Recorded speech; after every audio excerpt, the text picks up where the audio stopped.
Welcome to the new Overlords Podcast, where we talk about video games, news, and what's fun for us this week. I'm Max, and with me, as always, is someone who knows what regular chaps are, my co-host, Sema. Hello there, Sema. What's a regular chat? Chaps.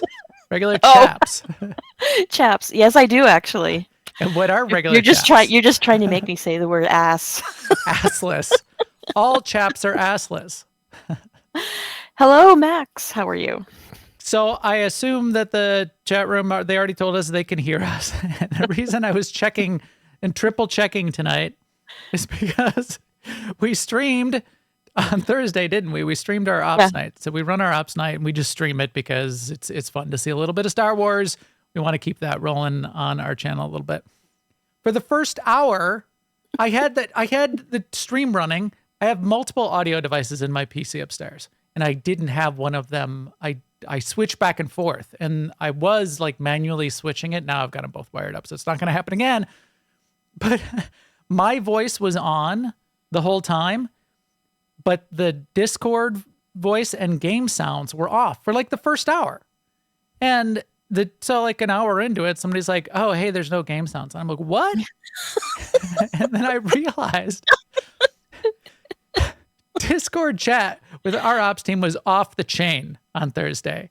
So I played back some of it to see what was going on.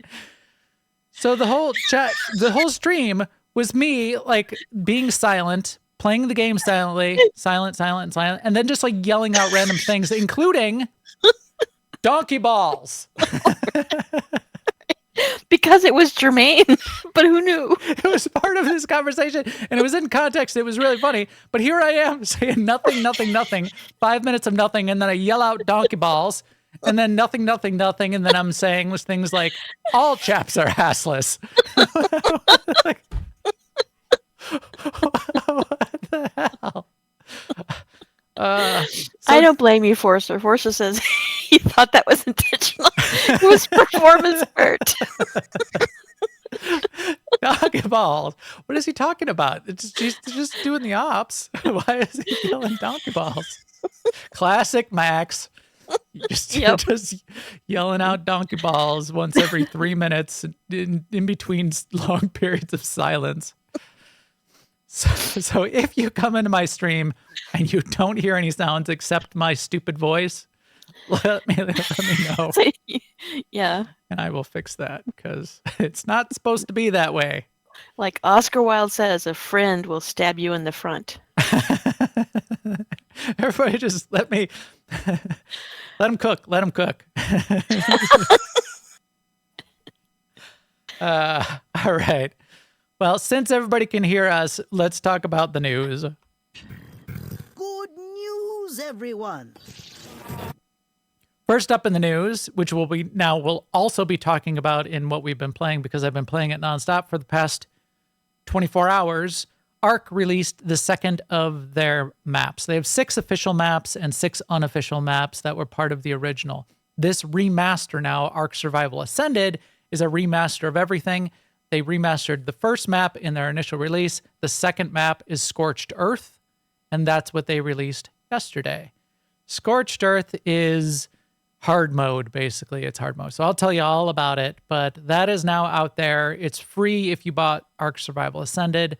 There's little extra DLC that's also released, which looks interesting and fun. Like you can build a train, like a 1800s steam engine with tracks and just drive it around while the dinosaurs attack you.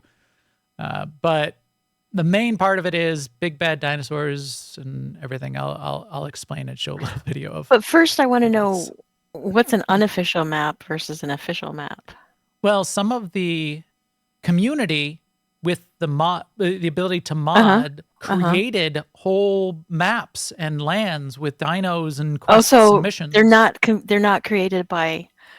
Oh, okay. They weren't originally, and now I think the studio is like sort of picked them up and said, "Okay, well now this is." I wonder if they went through any like testing process at all on them. They must have, because one of the ones that I played, Fjordur, is sort of like a twist on Norse gods, but still dino land with a couple extra dinos and like a long chain to even get Mjolnir, but still you're just still playing Ark. That was a community one, but it's very high quality. It's just as good, if not better, than any of the other official maps. So I don't know if the modders were just that good, or that plus the studio picking it up and making it sort of unofficial. I would like to official. know. Yeah, that's interesting. That's a good question. It is. There's some really good ones. I don't know what they're going to do with the remasters, because Scorched Earth is out now, and I'm not even positive if Scorched Earth was Earth. Welcome to Earth. Scorched Earth was an official or an unofficial, because I didn't play very many of them originally. I only played the island solo, and I played that Fjordur one, when we started doing it with the community, and Naz set up a server. Also up in the news, fun and relevant to our interests, is the Knights of the Old Republic remake is quote-unquote alive and well. So Saber Interactive was a studio that was spun out of Embracer, and they got the KOTOR IP as part of that spin-out. And there was an interview with IGN, and the CEO, Matthew Karch, confirmed that they did get KOTOR, and they are going to continue on with the remaster. So that is definitely good news for fans of Knights of the Old Republic. The way he puts it is kind of weird, though. It's like, it's clear we're working on it. Having said that, we're working on it. It's sort of like, that phrase means, however. It's clear and it's obvious that we're working on this. Well, obviously, what I not will if say people were is asking the game. you. Yeah, right.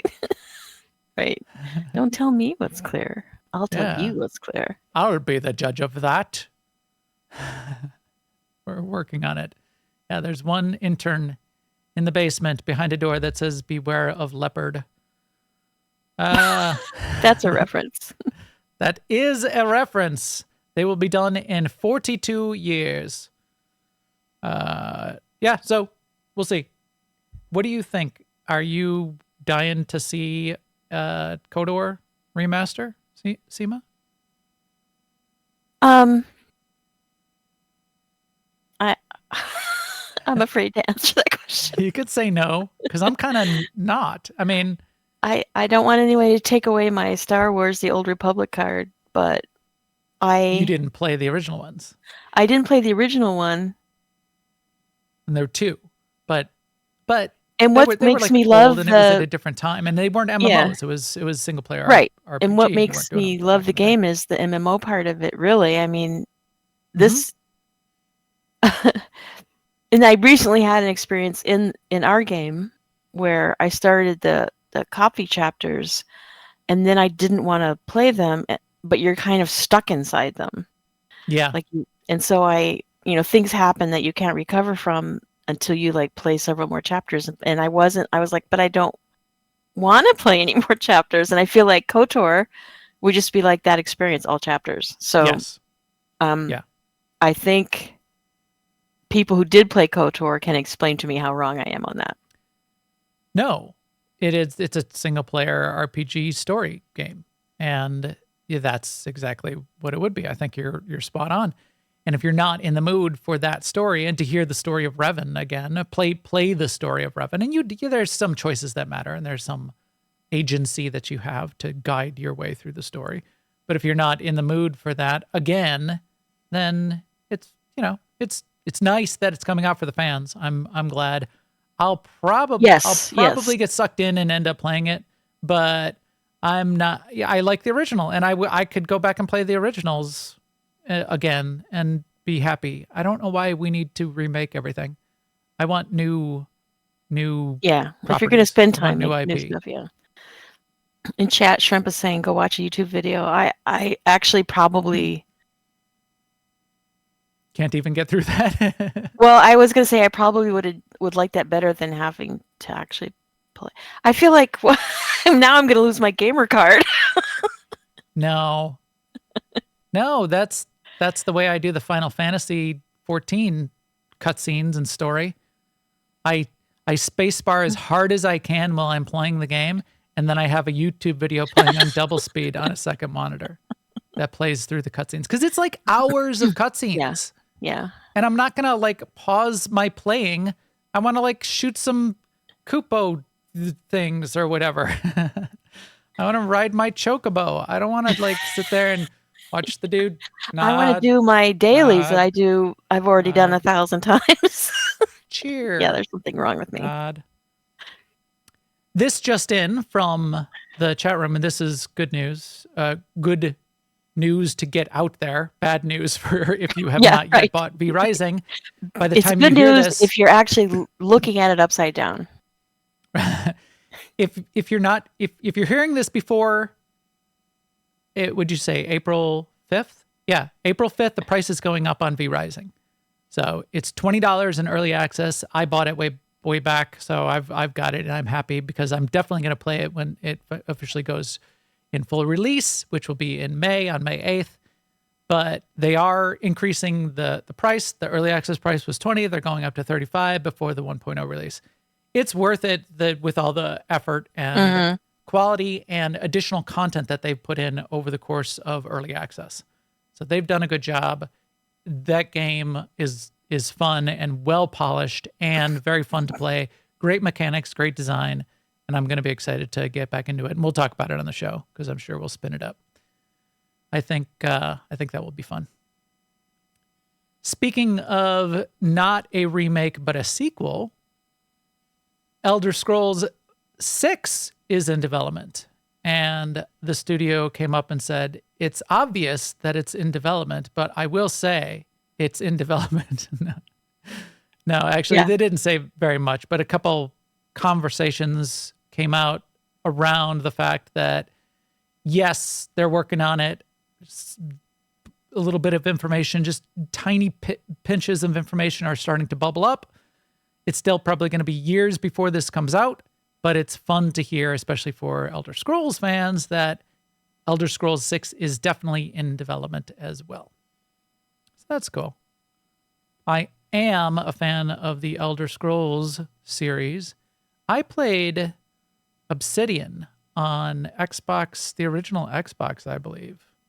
I didn't realize, and I spent a lot of time. I had, this was in my days before spreadsheet, I had like pencil and paper, and I was like writing down the effects of every single ingredient and potions, and I had like a notebook as I'm playing. I'm like, and my Xbox sitting on the floor writing stuff in a notebook for what things does what.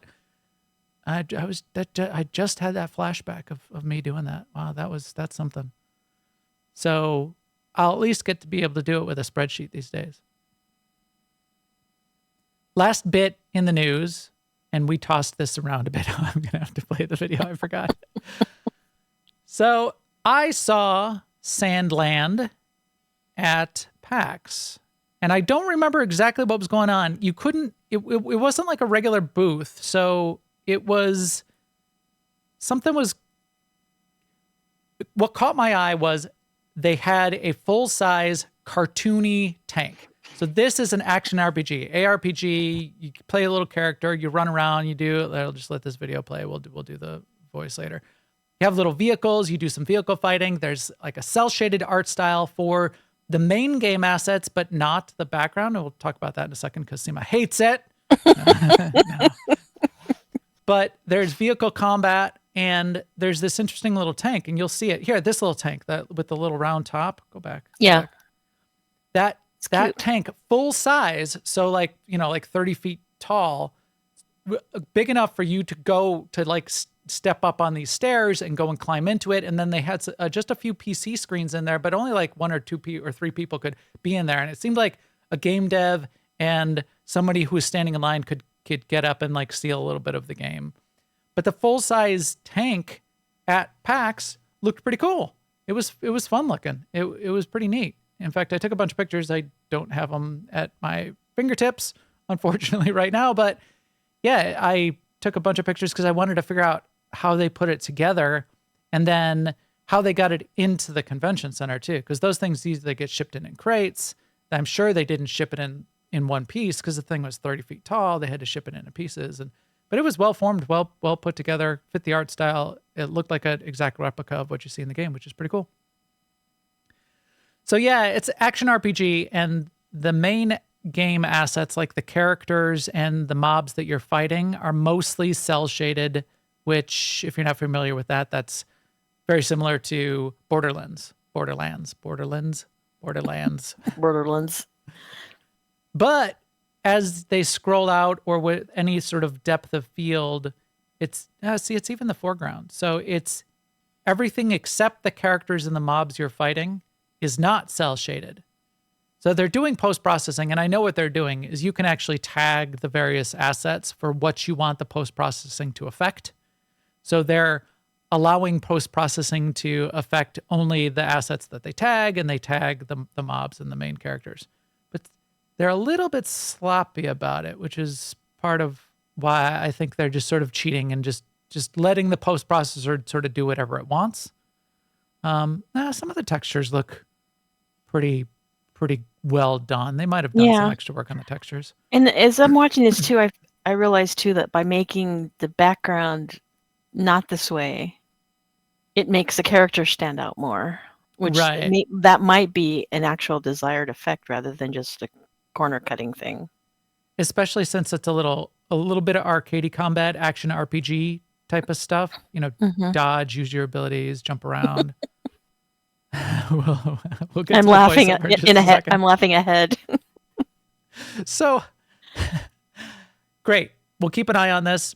Maybe it's going to be really fun and interesting. Little action RPG, fun, cool art style. What also caught my attention, besides seeing it at PAX, was I went to this trailer video, and I don't know what they did. If it was originally in their original language, because this is developed in Asia, I'm pretty sure. And they just got some random voiceover person to voice a translation in English, but they grabbed like Mr. Corporate Training Man to do this video. Here, let me play a little of this because this cracked me up when I started listening to this. It was just amazing. Last movie. Staying in one spot for so long is a sign of good governance. The long-lasting desert is yours to explore. Encounter unique creatures. Meet the mysterious Anne, but beware of a challenge that awaits. The King's Royal Army, commanded by the Supreme Commander Zeyu, is coming. It sounds like the voice, like when they show you the little video on the plane. Yeah. Your exits are to the sides and to the rear. King Commander Zeyu is coming. Look at this. That's kind of terrifying when you put it that way. Listen to when he talks about combat here.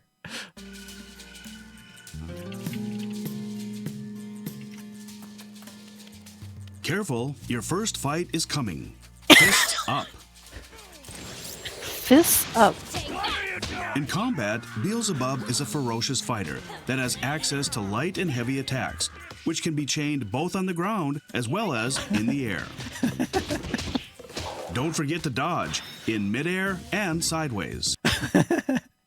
Don't forget to dodge in midair and sideways. And please raise your tray tables to the upright and locked position. I don't think it is AI voice. That's what I was trying to think. See, that's what Sema said. Is it AI voice? I don't think it's AI voice.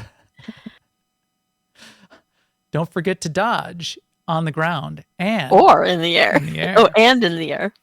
Combat is coming. Fists up. Maybe it's AI. But AI can do better than this. This would be. I think they just hired like somebody off of the, like a really good voice actor, but like that does like corporate voiceover,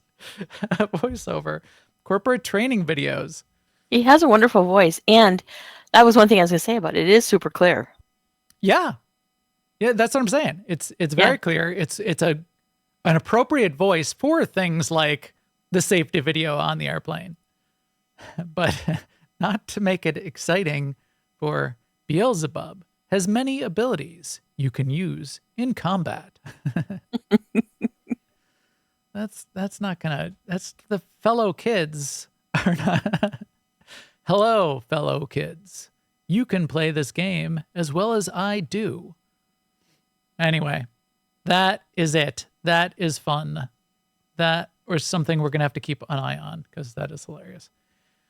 As always, thanks to all of you out there for following and listening. If you need any of the subscribe links for audio or video, they're all on newoverlords.com. Special thanks to everyone that hangs out with us live here on Twitch or in our Discord, where we talk about fun stuff pretty much all day, every day. Special thanks to the people that watch on Twitch and do not let me know that the audio is not working. I really appreciate that. That's great. Also, don't forget, if you're looking for a big, family-friendly gaming community, check out Alea Iacta Est. That's the guild we play in for almost all of our games, including the new map of Ark Survival Ascended, Scorched Earth that we just spun up. Yeah, that Ark channel in our Discord has been very chatty the last couple of days. Yeah, that's in the New Overlords Discord where most of the chat is going on. Oh, that you're right. You're right. AIE sponsored. AIE adjacent AIE sponsored game server service by Nazrai, one of our officers, who has a server rack in his basement where he's running all these things for us. He does a fantastic job. AIE-guild.org for the AIE Discord and newoverlords.com/Discord for our Discord. Come join us, as we said. And now, let's play this.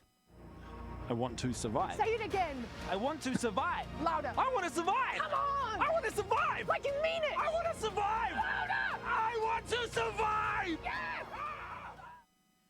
We will talk about survival. We're going to talk about 2 survival games. But before we talk about surviving in survival games, we survived Total Galactic War in Star Wars The Old Republic, didn't we, Sema? Yeah, we did better than survive.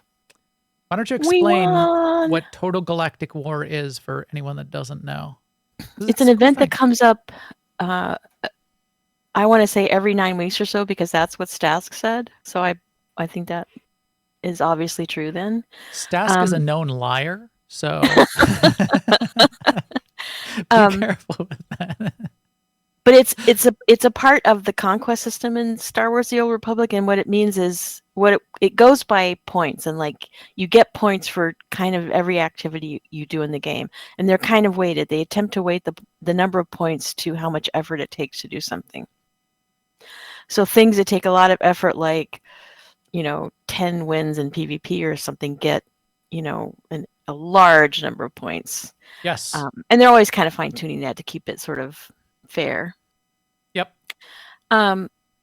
But then every 9 weeks or so we have, and during conquest, a guild has a chance to win a planet. If you win a planet, that means you kind of invaded that planet. You got more points than any other guild for that week. And then for the next foreseeable future, until the next Total Galactic War, or till somebody else wins that planet, when anybody enters that space, there's a banner on the screen that said such and such guild won this planet. So it's kind of like the big prize is that. Right. And then an there's achievement. And an achievement, and you get a title like Conqueror of Belsavis or whatever. Yeah. And then it's a strategical. So every Total Galactic War is when all the planets in the game basically are up for grabs, and that's when we have a chance to win a planet, because the big conquest guilds, when there's only 3 planets on the docket, one of the big guilds, they battle it out with themselves, and we just are like bottom feeding. Yep. But so during this thing, there's like 9 planets, so there's a little bit of strategery, because we look at the planets, and by we, I mean other officers, not me, look at the planets and try to gauge where the big guilds have gone so that we don't go there, and where the middle but still higher than us guilds have gone so we don't go there. And and then we want to pick a planet that we haven't won before so we can keep our list growing of planets. And so that part of it is like a mystery to me. But we picked a planet, Rishi, and so then we did have a battle with another guild, so they were kind of pacing us. I think they were actually ahead of us when we first invaded, and the scores show up. Yep. The But Order of Wolves. We bypassed them pretty early on, and then we had this like sort of touch and go, and then sort of less touch and go by the end of the week. But we were skating above them by about 2 million points, then 3 million points, then and by the end of the week we were more like 12 or 14 million points ahead of them. Yep. And that's actually kind of the funnest way to do this. Like, it's not as fun when it's obvious right off nobody's even competing with you, Right. or right off there's a guild that goes whoop, then you're like, yeah, we're never getting that And many you're destroyed. points. Right. Yeah. So this is the perfect way. And yeah, so this was like a perfect Total Galactic War. Then at the end of the week, when our margin was so great on Starforge, which is where our main presence is, those of us have been playing on Shea Vizsla, which is a much smaller guild, we decided that we're going to put some effort into winning Conquest on Shea Vizsla, which is the numbers on Shea Vizsla server are way smaller because everyone's way newer there. Right. It's sort of a fresh start server. It's the Asia server that they just added a few months ago. And so, like, one of our guildies, Eflux, had already put up a crap ton of points on Shea Vizsla, which gave us like a really good start. And then, like, Sunday night and Monday night, 5 or 6 of us played on Shea Vizsla, and we just,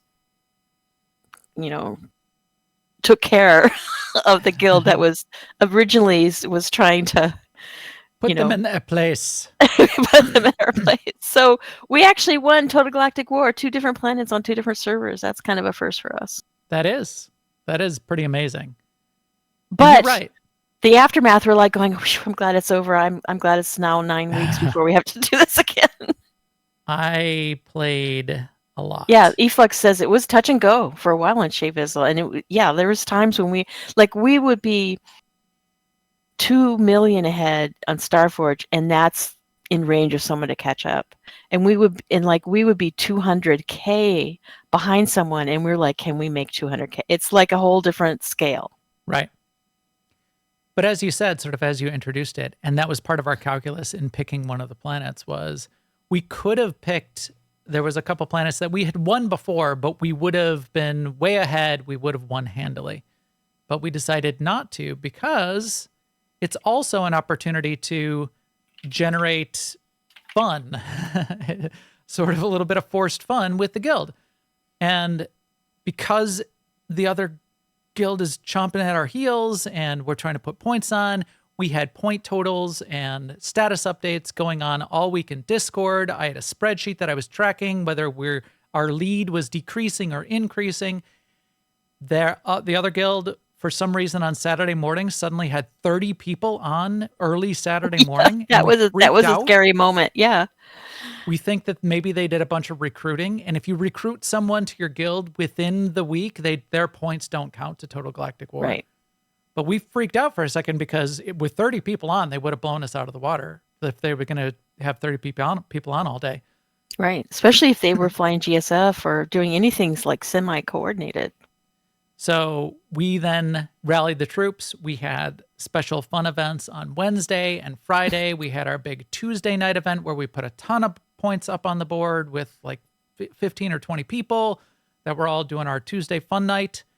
And then we were all challenging ourselves individually as well. I played a lot. I probably played at least 40 hours last week. I was every spare moment. I didn't do anything else. I worked out. I ate food. I slept, and I played SWTOR. That was really impressive. I mean, we were even on Monday night. We were looking at that because Monday night it closes on Tuesday morning, 7 a.m. Tuesday morning. So Monday night on Shea Vizsla, we were looking at that other guild, and we were like, "Man, they have 2 people doing Section X right now." Yeah, I don't know what they're planning. Maybe they'll catch. So like 2 people doing Section X was a threat to us, whereas right, on Starforge, it's like if you have 30 people on, that's a threat.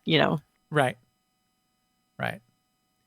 This was the character that I was playing all last week. I spun up a new character. One of the great ways to get a bunch of points is to do story missions. Every story mission, every level you level up, every 5 levels, you get a little bit of boost of extra points. A lot of us created level 10 characters because it starts at level 10 is when you start getting points. Level 80 is the level cap right now. A lot of us created level 10 characters. This character I created, it was level 10 on Tuesday morning, and then by Monday night it was on Monday night, I hit level 80 on this character, finished off all my points. And now this character is ready, and I think I'm going to take advantage of there's about 1 more week left or a week and a half left of free transfers of characters to Shea Vizsla. So I think this new character, who is a consular, a Jedi consular, who is a lightning sork and an assassin as the play styles. So lightning and double-bladed lightsaber is the play style for the Jedi consular on the Republic side. I think that character is going to go to Shea Vizsla, which is kind of fun. And I think I'm going to make new characters like way before Total Galactic War and get them in the guild, sort of independent of what I think I'm going to do, because like I did make a new character on Shea Vizsla last week, but I didn't bother to put that character into the guild because I thought, we're not going to do Total Galactic War on Shea Vizsla. But when I was looking around for things to do for points, I'm like, if I only had that new character, I could get 500,000 points on that new character. I'm probably going to delete some characters, and I'm probably going to put in 2 more Republic characters to replace the 2 that I leveled up, because I actually leveled 2 characters, one to 80 and a second one to about 40. So I'll replace both of those characters, and I'll put 2 in, I think. At least 1 Imperial, 1 Republic on Shea Vizsla as well. Make sure they're in the guild, because they have to be in the guild the prior week. But yeah. So I think... So Stas says you have till next Tuesday. That might be right, actually, because that wouldn't be quite a month, but it's the second Tuesday in April. And the 12th of March is when it started, which was the second Tuesday in March, right? Yeah. So, I mean, don't waste time. Possible. Yeah. You think I'm going to forget? I think I'm going to forget. I better do it tonight. Because I've been distracted. I've been distracted by other things. Do you want to hear what, Sema?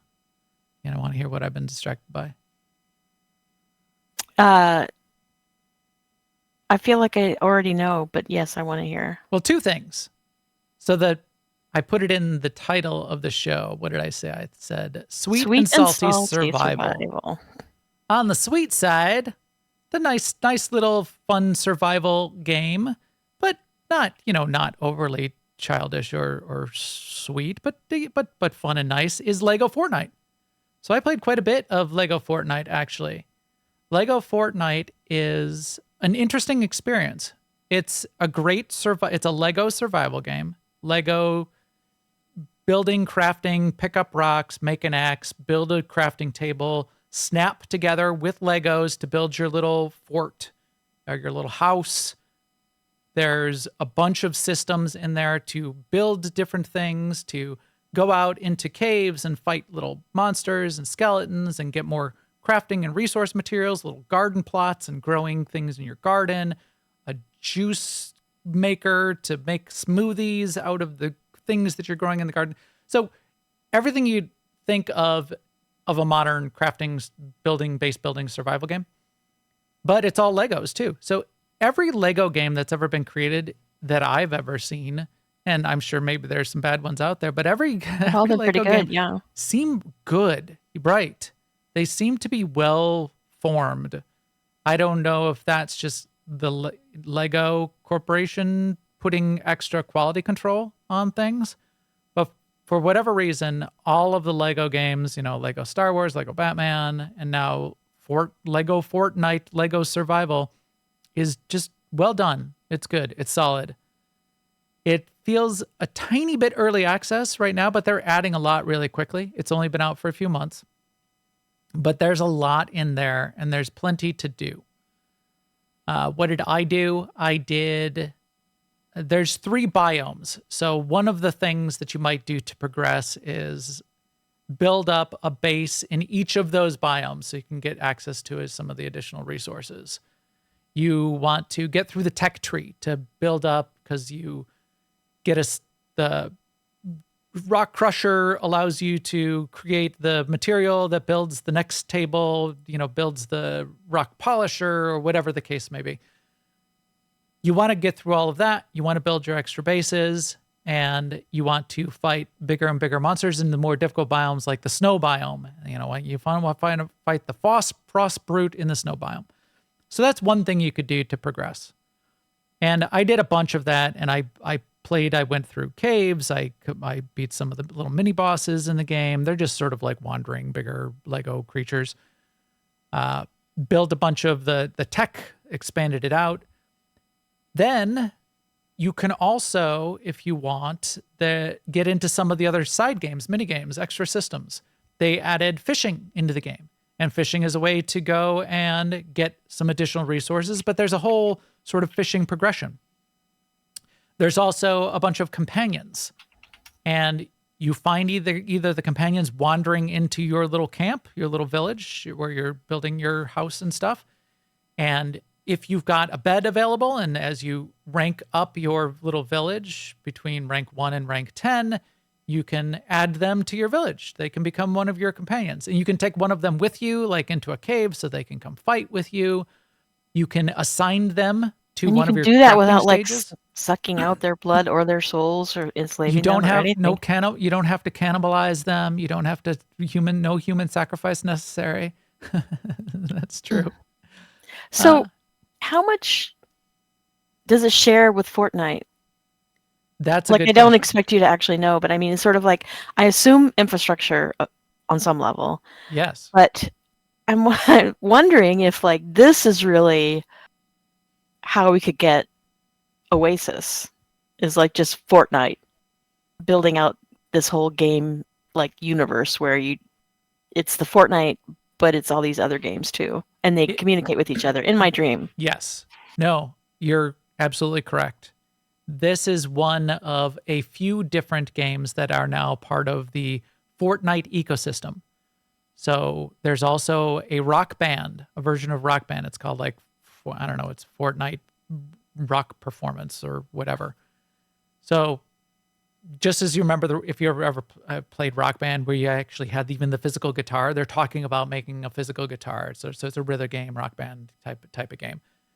That is built in the Fortnite ecosystem. Lego Fortnite is built in the Fortnite ecosystem. And now they have recently opened up the Fortnite building tool set on top of Unreal Engine, because this is all Epic, and are allowing other people to be able to use the tool set inside of this Fortnite ecosystem to build new games and build your own games. I think that there is the potential for those then to become part of a broader ecosystem of games. This, as it stands right now, is definitely connected to Fortnite. You have to install the Epic Game Store, and you have to install Fortnite as the technology basis. You never have to play Fortnite, but you have to install Fortnite for Lego Fortnite to work.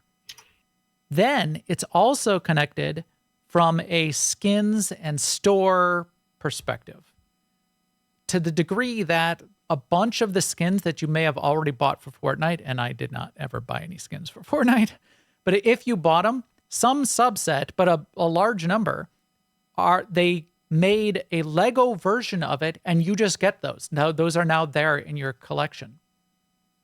You can get more things off the store, and if you buy some more skins, it might have a Lego version and a regular Fortnite version. That's all sort of connected as well. The other way it's connected, which is the other way to continue to play this game as sort of like an end game, because it's not super deep. You could build your 3 bases and kill some of the bosses and build all your equipment and get all your bases to level 10. What happens next is the Battle Pass. And when I say the Battle Pass, it's the Fortnite Battle Pass. So if you have the Fortnite Battle Pass, or just even the little quest system for Fortnite, you can complete the Fortnite Battle Pass with Lego Fortnite objectives. So if you're a Fortnite player and you like the Fortnite Battle Pass, which is really one of the better Battle Pass type systems from what I've seen myself and what I've heard other people say, you can if you buy the Fortnite Battle Pass and you play it enough, you can actually play through enough of the Fortnite Battle Pass to, with the in-game currency, buy the next Battle Pass and sort of keep that going for free and not have to be spending money on the Battle Pass over and over and over and over again, which isn't a way that most Battle Passes work, which is kind of cool. And then, yes, if you get bored with regular Fortnite, you can use Lego Fortnite Survival. Just go do some little solo survival stuff and progress the Battle Pass. That's pretty cool. That is brilliant. And if they start adding more and more games to this, as you said, the Oasis, more and more systems into their ecosystem, you'll be able to do those things as well. Right. Like I'm looking at like trading currency. Like you play one game and then you can use it to buy currency in another game, and then of course Oasis, you could use it as currency in real life too. But Which I don't know if that would be good or bad actually. The meta currency, that like the store currency and the quest currency, you can kind of do that in the fact that with the Battle Pass and with the quest point stars that you're earning, you can buy skins that you can end up using in the other game. So it's not a direct currency, but the only currencies you're earning in Fortnite is stuff to buy stuff in the store anyway. It's not Fortnite isn't a persistent universe. Your little Lego land is a persistent little, couple player. I think it's single player. I think you might be able to do it up to 4 players in a single Fortnite, in a single Lego land. And maybe you can even make it public and have other players come in and join you as well. Anyway. I mean, I want to say something too about the art style here, since you said I hated the one in Sandland, because this is similar. Like the characters are a slightly different art style from the background, but it's not as stark of a difference, and it doesn't distract me as much. And I like both of these art styles. Yeah. So everything interactable, and every creature and mob and house that you would build is a Lego thing. It's like Lego minifigs. Right. The fruit that you pick up is little Lego bits. The rest, you're right though. I didn't even really put that together. The rest of the landscape might just be like regular ground assets out of Unreal. It's its own it's like its own art style. But like in the Sandline game, it was more going to the background as photorealistic, and the characters are the hand drawn look. So these are like different, but like these are shinier, but the background is an arty kind of style. Yeah. But to me, it all works together better. Like these flowers, right? You're right. Yeah. It definitely meshes together better. Yeah. Yeah, I agree. But yeah, so this was a fun little one, making friends with all the little Lego minifigs that you can make. And there's like 30 of them or something, so you can get little different ones. Be friends with them. So how do you compare this to Pal World? Speaking of little friends. I would say more simplistic than Pal World. More, but tighter and sort of better quality, but more simplistic. Because it's got that Lego polish to it, but it's not as deep in the kinds of the things you can do. It's not as, there's like kind of like little invasions at night. Skeletons come out and they might be around your base at night, and you might have to fight them. But it's not like the big invasions in Pal World. There's not like big boss battles in Pal World. There's not as complex of systems to be upgrading your pals as it is in Pal World and that kind of stuff. And it's definitely more, as I said, more polished, I think. Pal World is early and may end up getting quite polished, but this has got that Lego shine on it, which makes it really high quality. Mm-hmm. Yeah, which is what the characters have on them too, that Lego shine. If you've got a young adult in your house, a kid in your house that you want to get introduced to survival games, this is a great opportunity to do that. Because again, it works really well as a kid's game, in addition to it being perfectly fine for adults as well. I don't know if you've seen flashing by in this video, there's a vehicle system. There's ground vehicles and air vehicles. And you snap together Legos, put a little engine in, snap together some wheels, put a steering wheel on it. Now you've got a little ground vehicle and you can drive it around. But it breaks pretty easily because it's just Legos and they're just snapped together. The air vehicles, you snap balloons, and you got to have enough balloons so that it can go up and down. When they first put the system in, there was really no way to steer. So you could like make the balloons go up and it would like be floating around in the air, and you could put an engine on the back, but there wasn't a way to turn it. So you would end up in who knows where. And if you broke off any of the balloons, you might come crashing down. But it is pretty cool. Pretty cool. Well done. I played it enough to get pretty deep into it. I don't know if I'll stick into it as much as like I'm probably going to be sticking into the Ark Scorched Earth map. Doesn't pull me in that deeply. But I think you have like a certain level of appreciation for what they've accomplished, but it's not the same as playing Ark and dinos and right. It's not as compelling for me personally. Exactly. Yeah, for you personally. So that is on the sweet side. On the salty side, yes, Ark Scorched Earth. I think I've got a couple of the videos here. The Scorched Earth map for Ark Survival Ascended. There's super. Are you heat. salty about it, or are you just saying it's not a sweet style game? It's not a sweet style game, and no, the game is salty. Okay. The game is there to kill you. Right. You could certainly get salty because you're gonna die. You remember. I like how you put that. The game is there to kill you. And not only are the dinos there to kill you, but the dinos are much more violent, and all of the hard dinos are up in your face everywhere on the map. And the map itself is there to kill you. The weather. Yeah. I kept hearing people say they're hot and they're dying. There's something called a super heat wave. So this is me just starting out. This is my first few minutes in the game. I just created the character. Here I am. I'm picking up sticks. If you look in the lower right, your little avatar is behind it. But in the lower right, let me move that. There's, let me grab Sema. My avatar is not behind it. It's in front of it. There's a little flame icon in the lower right. Here I am trying to stand in the shade. I stood next to a tree. I'm like, will the shade of this tree help me? Nope. No, it will not. I guess there are caves somewhere on the map. So there I'm dead. That's my first death. And what was that? 60 seconds? I like how your skin is like charred. As you take damage, as your health goes down, yes, you have like wounds that appear on you, so you can tell.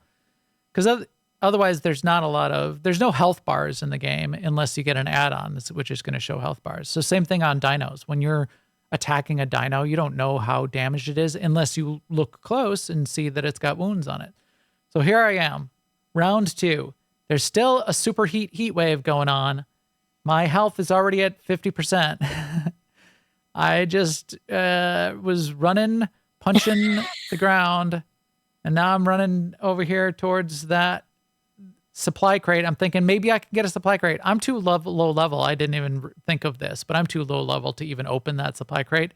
And before I even get to the supply crate, I'm going to be dead because this super heat wave is killing me. Did you just flip something off? It looked like it. No, I'm trying to...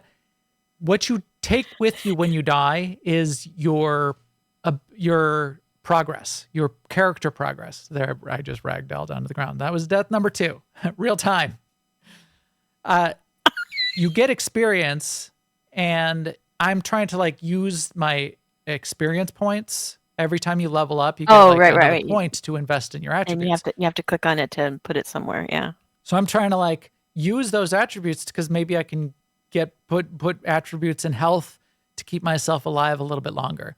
I'm just grabbing stuff off the ground as fast as I can because every time you harvest something off the ground, every time you gather something, I'm eating berries as fast as I can. I'm going to eat these damn berries. I'm stuffing berries in my face, but all of that is experience, and you take your experience with you.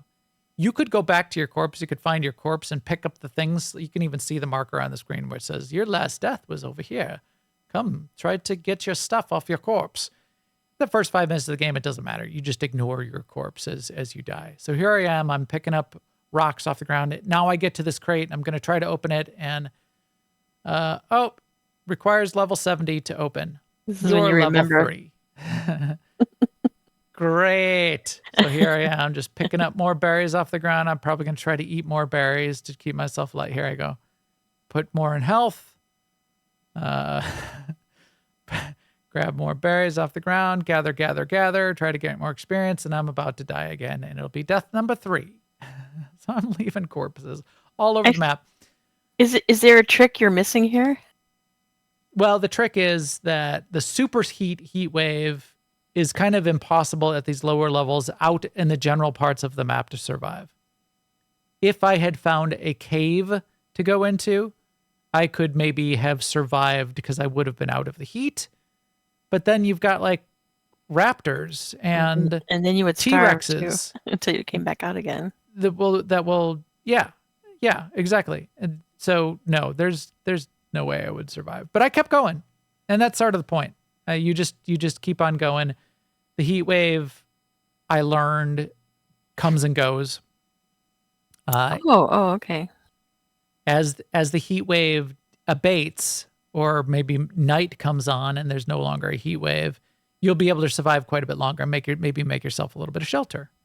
So further in progress. So this was yesterday. This was yesterday about lunchtime when I started, and I died about 8 times before I got far enough along, and the heat wave abated. I was able to start making some real progress. And there are a couple different types of building materials. So this is a little bit further on. There's a couple different types of building materials. There's a special new building material on the Scorched Earth map called Adobe. You take sand and cactus sap and you mix it together into clay with a little thatch, and you can build Adobe materials. And when you build a building out of the Adobe materials, it protects you a little bit more. And here you can see I got far enough to have desert cloth. Desert cloth also has heat resist on it.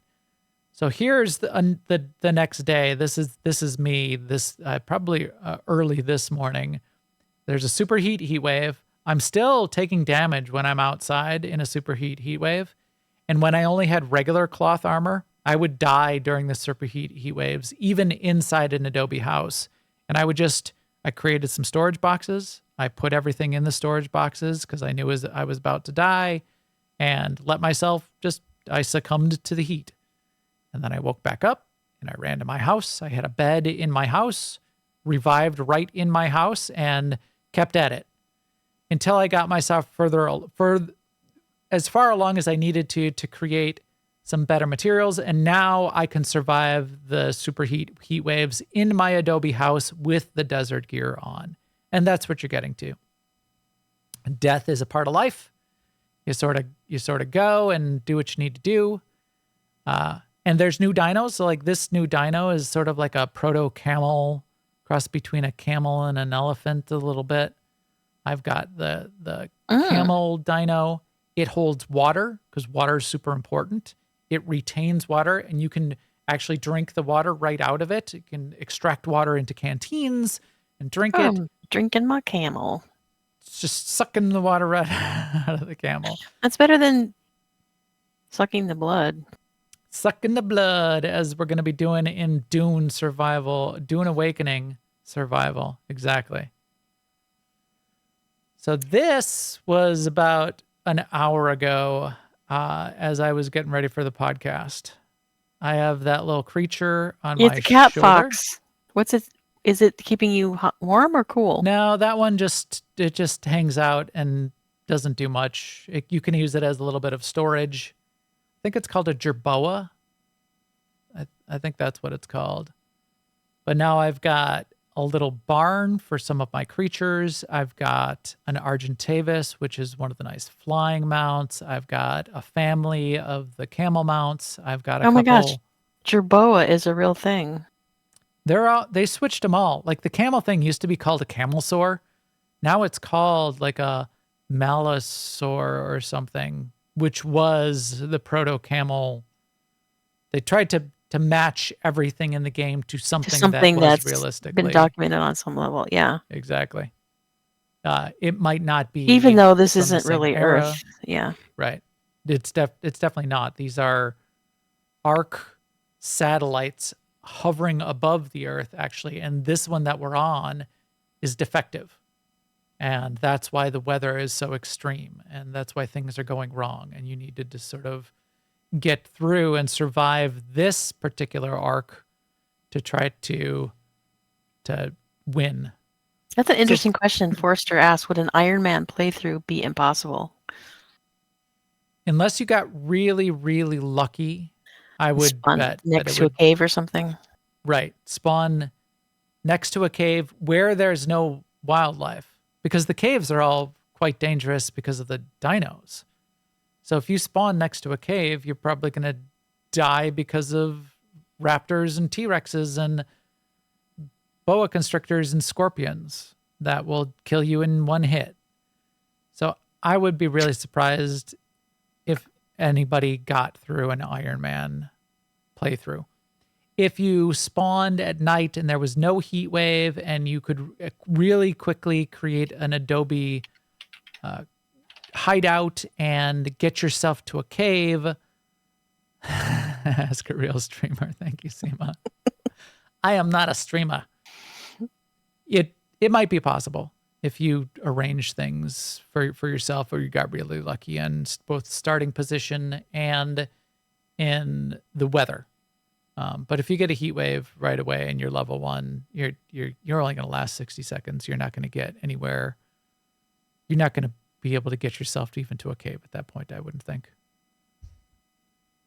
But yeah, Scorched Earth. So that's where I'm at. I've already, I hit it hard and got myself some, I feel like I'm kind of more experienced with it now. So the sort of, I know this isn't a story game, but there is a mild aspect of story where when you first start, the female voice tells you to find whatever. Is that after you quote unquote level or experience through all the zones, or could you get there by just playing the first zone long enough?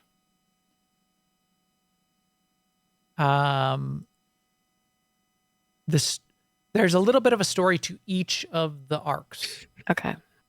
So this arc, when you got the little intro Okay. cinematic, she says, things have gone wrong here. Conquer the guardian of this arc, and I will be able to tell you more. And that's basically it. I think that would be an issue for me, because not insurmountable necessarily, but I like to finish something and then try the new thing.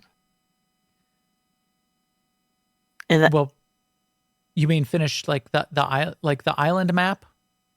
Or before you go to the Scorched well, like Earth when she map? tells you, find the end and I'll tell you more. She says that, or whatever she says in the beginning of arc, I would want to find that on that arc and then Yes. try a new No, arc. that is the case. So you could, and we kind of did. We got to the end of the island map. We did the ascension on the island map, and kind of were satisfied Oh, with okay. what we had All right. done on the Okay. island map. And a way you can also play it is once you ascend on the island map, you've now opened up the ability to use the obelisks to transfer to other arcs. So you could bring your character that you played with and leveled up on the island into the Scorched Earth map that way. We decided not to do that. We decided to come in as new level 1 characters.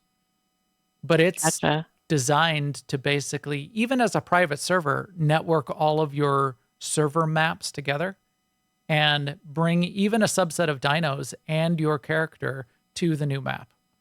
We've Yeah, left see, that's ourselves the ability to do that, but we're not That's an doing it. interesting decision to try and make. It's like kind of how we're doing it with Star Wars: The Old Republic. Do you bring a mature Right, character with a lot of assets over to Shea Vizsla, or do you start with nothing?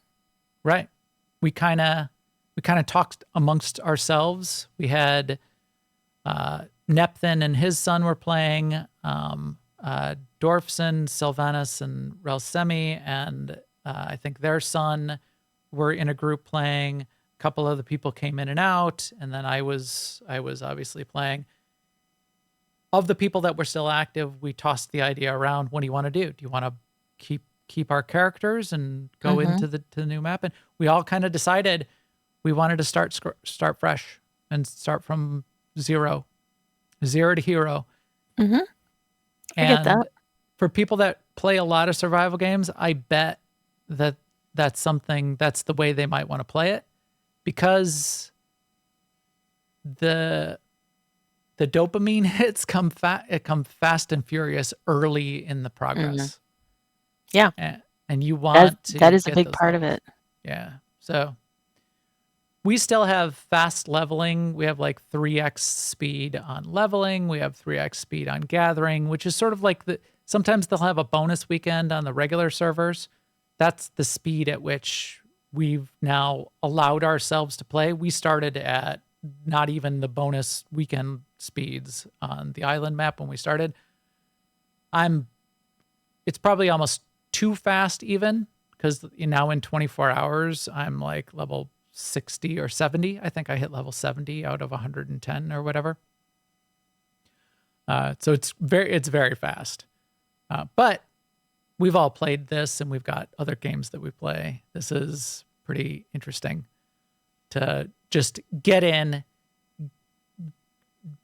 take our knowledge only, but a little bit faster leveling speed, a little bit faster experience speed, and see how far we can get.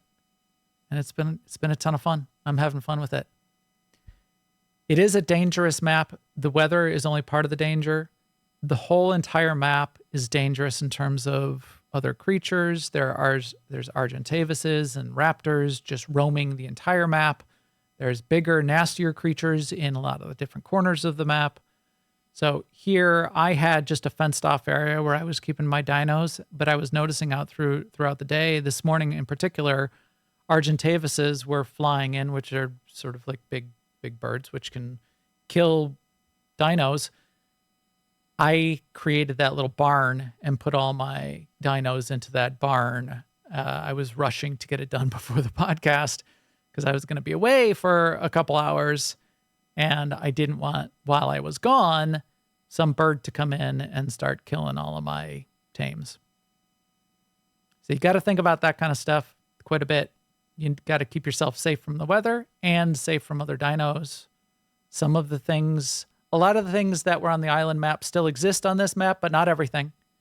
So there's a plant that would act as sort of a defense turret, plant species X. That doesn't exist. So I'm going to have to figure out some other way to have aerial defense support if I do want a bigger yard for bigger dinos that won't fit in like a barn.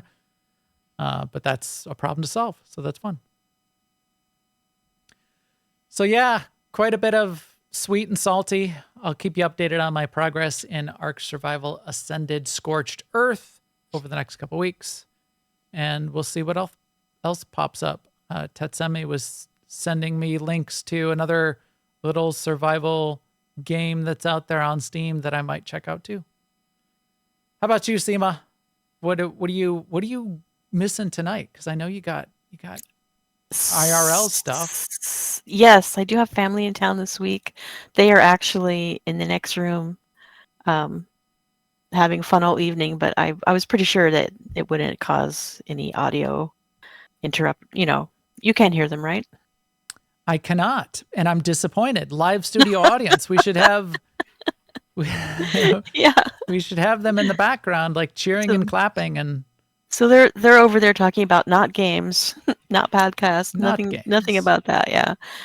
Case of wine, bottle of gin. I mean, they do play games, but it's like we play the New York Times apps type games, which I know no one's interested in this, but there's a new one now called Strands, which is it's like a find the word puzzle, but the words can be in not only in any direction, up, down, or diagonal, but also like in a corkscrew or, meandry. And then there's a theme to the puzzle. And there's one word which is called a spangram, which goes all the way from one side of the puzzle to the other, but you don't know if it's up or down or across. And when you're done with the puzzle, it's used every letter. Oh, interesting. Yeah, so it's And it is hard for me because it's making my brain work in directions that I don't normally make it work, which I love. And so now I'm looking forward to Strands every day because it's like the hardest one for me. Because and after you find a word, you go, oh my gosh, that's so obvious. How come I didn't see that until now? And if you pick words that aren't like playtime, since you have it up, that's a clue, which turns out to be playtime is the clue. Yes, I thought that was just like go. Okay. No. So in this case, I'll just spoiler it out, which is it means that the words that you're going to find that have to do with the puzzle are names of Broadway plays. Oh, playtime. And every time you make a word like that cabaret isn't here, I was wondering why that was Yes, that's actually one of them. See, you'd be good at this because I didn't see cabaret was like the fifth one I found, and it's all right there. But if you see words that aren't one of the theme words, then this hint button starts to fill up. And when you get a bunch of words and you still don't have any idea what the theme is, then you can hit that hint button and it will fill in one word for you. Got it. So it's a pretty big hint. I kind of hate hitting the hint button, but I do it when I have to. Because also it's a game, man. Fun. See, now I want it. Now I'm like, oh, I know what they all are. I tell you. Well, I'm not going to play it all here live on the stream, but cool. Yeah, so that they do that in crossword puzzles, and my one sister is big into Sudoku, which I cannot do Sudoku at all. To me, Sudoku is just like a whack-a-mole game. I used to do a lot of Sudoku, but I'm not surprised. Yeah. It's numbers, but it's not math, so it's Right. I didn't realize that it's not math until I tried it recently. Yeah. It's like patterns. Right. In fact, you can do Sudoku with 9 symbols. Yes. And instead of 9 numbers. Yeah. But it just has to be 9 of something, and then it's just a pattern. But for me, I mean, this week has been mostly Star Wars: The Old Republic, which we've already talked about. But we did have a raid on Saturday night where I played my druid very badly. We were doing Old War, which is old content for us. But I logged in a few times this week to work on my UI and to do things because I like my macros. I had some macros left over from when I played this druid in Classic, which not what you need anymore because the druid form mostly to do with druid form changing and when you want to change it and how you get back. And instead of like I would hit them and then it would do something, I'm like, nope, that's not what I meant to do.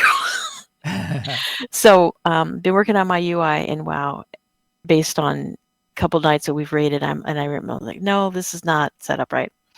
And then doing a few dailies there too this week once we finish Total Galactic War in Star Wars: The Old Republic, because working on building up some gold and working on getting some stuff together. I feel like since we have a long lead time before Cataclysm, I feel like I would regret it if I didn't put some time into some bigger projects that I want to do a little bit at a time, but not like a month before. And I'm like, oh, why didn't I do such and such, So, yeah. And then as you put in the notes, WoW has released a new, I'll call it mini game since it's not in the main track of the game. Yeah. Which is called, I've been calling it Plunder Dome because it's a battle royale kind of thing, like everybody has to kill everybody else until there's one left standing. It's actually called Plunder Storm. I haven't tried it, but there's a bunch of videos out now for, tips and tricks and strategies. And there's been some chatter in our Discord, the AIE Discord, from WoW players giving other WoW players that don't want a PvP advice on how to get through Plunder Storm because you may want the rewards. That's the main thing. The rewards do count on your... Okay, I forgot the most important thing, which you're not playing your WoW character when you play this. You get a character every time you start. Right, you don't even log into WoW. I mean, you're logged in on the battle launcher, but it's not even in WoW. It's a separate game. So, but basically, the rewards you get from this game are for your WoW characters. Yeah. And I believe that's only retail. Maybe there's No, it's retail and maybe there's sometimes they add Season of mounts. Discovery, I think. Oh, okay. Yeah, I thought there was like 2 places that some of the rewards flowed to. It might be Season of Discovery. But yeah, Plunder Storm. I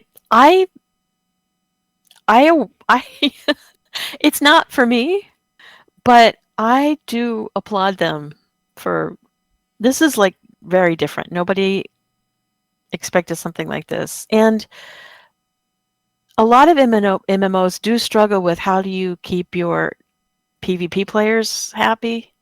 And I don't know if this addresses that at all, but it seems like it might to me because it has some of the features of PvP that like other games have without the part about having to play endless PvE content to get your gear, Yes. to level up and get your gear going. You can just like hit the ground running, and if you're good at PvP and you're good and you master this game, you can win it, right? There's no leveling up, no Yes. yeah. But it's arcadey style of you jump in, the abilities are far fewer.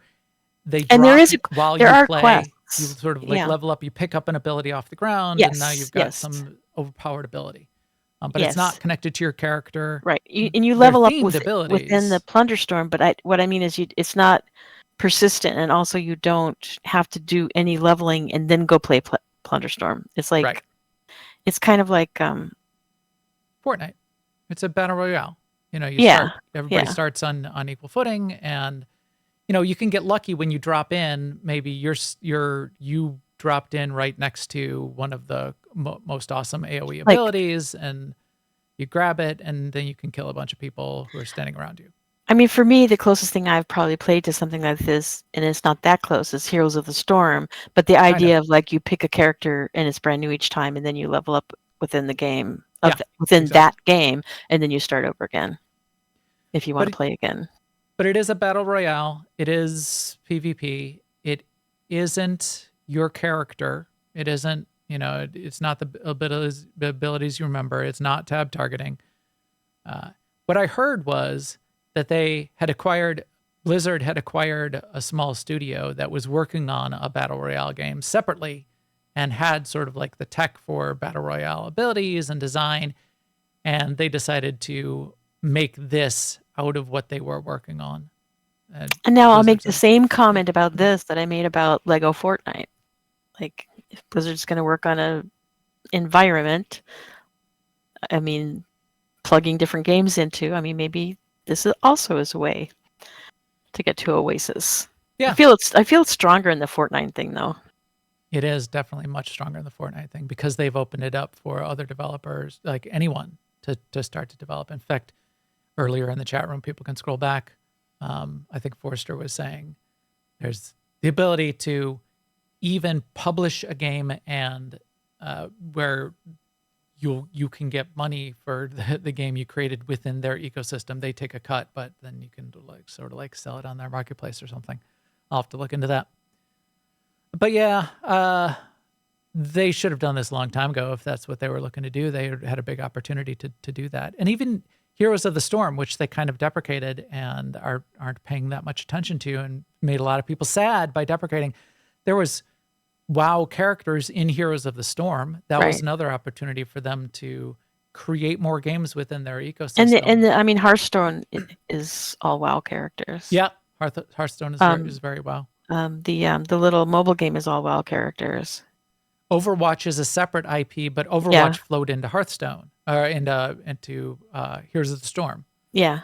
And so, but yeah, I was waiting to see what this was because this was the mystery content that they were coming out with. When I saw what it was, I kind of decided that I wasn't going to bother with it. Not that I didn't think it was interesting. And if I was only playing WoW, I would definitely try it. But between Star Wars: The Old Republic and WoW and Life and everything else, I want the Pepe outfit, the little Pepe's grown on me. I think it's when Pepe first came out like 10 years ago, I wasn't in love with Pepe, but now all the subsequent Pepes, I want them all. But I just life is life. Yeah. I'm not going to Exactly. enter the plunder drone. So many other Plunder things. Dome. I didn't want this little season of Plunder Dome that they created that I was going to have to like play a bunch of Plunder Dome every day to get through the season. Yeah.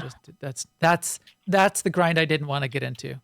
Right. I still had it on my I still wanted to get in and try it, and I keep meaning to, but then Total Galactic War And came I up, could now do it, Scorched like- Earth dropped, and I've read like strategies where you go in, I guess you get a quest, right? And where you go in and you go right to doing the quest, and then you die. right, you could just collect And I a can little bit see- of currency and stuff, make a little progress. I can see where I could probably get everything I want out of Plunder Dome by just playing a few minutes a day, and I probably wouldn't hate it that much either. So Right. it's just one step over what I'm willing to put into my gaming hours. Yeah. Yep. I mean, if they would have made some elaborate twists on pet battles, I'd be like, screw Star Wars, man. Yeah, exactly. Which is another system that they haven't forgotten about completely. They add pets all the time, but they haven't really done much It's with just on on auto run. it. It's in the same way that GSF is in Star Wars: Right. The Old Republic. It's Right. just a system, a cool game system that's in the game, and then they Except GSF is way more vibrant because it's a PvP endeavor, so it's different every time, and as But opposed to pet battles is very rote once you. isn't there PvP pet battles? Don't you play against other players? Yeah, you can. Yeah. So maybe That's maybe true. there's That's a great point. I haven't done that in forever, but yeah, that is you go into a Maybe queue there's and an you battle underground another fight player, league. and it's pet battles they are turn based, and it's kind of a luck factor, your team versus their team, because sometimes your team will just be over because the pets have a system, like magic pets are strong against dragon pets, or the other way around. I forget right. now, Rock paper scissors. You might have. yeah, right. And then I think they've gotten it to a point where there aren't any like standout OP pet single characters combos that can like you could just get one beat team and everybody. just plow through PvP.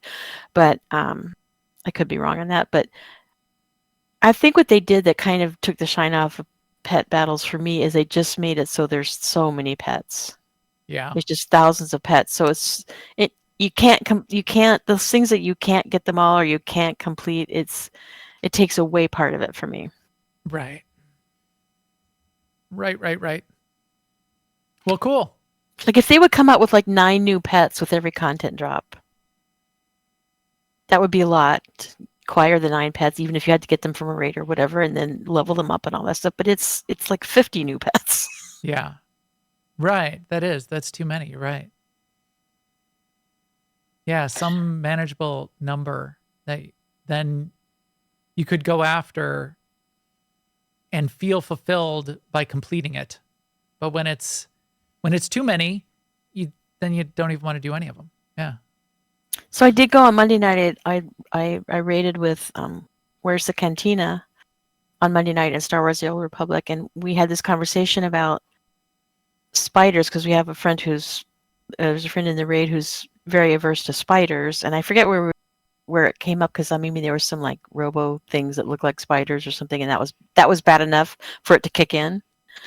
And I just commented that I felt very lucky because I don't have that. I do have an aversion to grasshoppers, but there aren't that many tropes where the grasshopper is the monster, so I just don't run into it that much. Yeah. Well, then that just was like an invitation to everyone to just post things in Discord, all the horror things that were based on grasshoppers. Nightingale has a bunch of grasshoppers. I was showing you that. Yeah, I know. And then it ended with someone posting this album cover of this little group called the Grasshoppers that sang a song called the Chipmunk Song. And I was like, what am I looking at? And so it turns out there was a group called the Grasshoppers.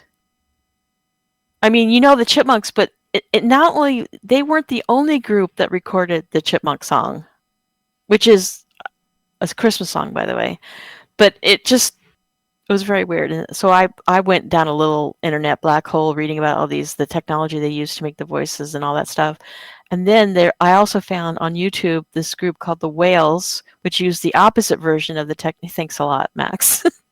Used the opposite version of the technology to make really low voice things, and it was like, Christmas, Christmas, don't be late, in whale voices. Interesting. Yeah. Buddy I wish I Holly and could the speak whale. Crickets. Yeah, that was in Smallland. I played Smallland. Smallland's another sort of crafting survival game on the order of Grounded. So Grounded and Smallland are in that vein. And you can tame the grasshoppers in Smallland and ride them around, and they're actually a really good companion because they jump really high. That's what's wrong with grasshoppers. They can jump from you anywhere. Well, this summer, we're also going to have cicadas. So I hope I hope you're okay with those, because it's a mega cicada year across the U.S. I don't know if I'm okay with cicadas. Like, cicadas and crickets are like grasshopper adjacent. They kind of are. But cicadas are a lot slower. I but they just fly. do remember that. I'll never forget that. Let's ask. Right. So I think I've been through a cicada year and it didn't bother me. So we'll see. We'll have to check back. But I mean, a lot of bugs, any kind of bug, is not good. Yeah, it's a double brood of cicadas that are coming this summer. They're once every 7 or 14 years, and this is a year that 2 broods are coming. I believe those are the numbers. But yeah, so they're pretty tame. They don't do anything. They're slow. They're big, but they're slow. But they do fly. The thing is, though, in a year like this, there will be hundreds of thousands. If like you might be in a park and have thousands of them in the air around you, and they will slowly like fly around and like land on you, but they're not like jerky like a grasshopper like popping around. And yeah, I spent a year of my life in Bakersfield, California, and it was a year like this, but not for cicadas. It was for frogs. And it was very eerie because, like, if you were driving home at night and you turned into your driveway, first of all, the driveway would just be covered with frogs. And as your headlights would sweep over the lawn, your lawn would just have all these little heads of frogs poking up. It was like thousands of frogs everywhere. Crazy. It was crazy. And then, of course, the next year there's fewer frogs because, a lot of them die the first year. Yeah. They're fewer and bigger. Yeah. Interesting. Yeah, that was a cool experience, actually. All right. Well, you have things. You have IRL things. You have bottles of gin to get to. Well, I'm not going to. I do have ice and I do have tonic. I have to go feed people. I have to think of something to cook up for them. I need to go get myself some food before I go back to feed my dinos in Scorched Earth. So I will leave everyone with the code phrase of the week, which is, of course, donkey balls. And with that, later, everyone. All the feed subscribe links are on newoverlords.com, and the videos on YouTube/newoverlords. Please come chat with us on our Discord at newoverlords.com/Discord. And you can also follow on all the social networks, and we'll keep you up to date there too. And with that, donkey parts. We will talk to you soon. Bye. Donkey balls.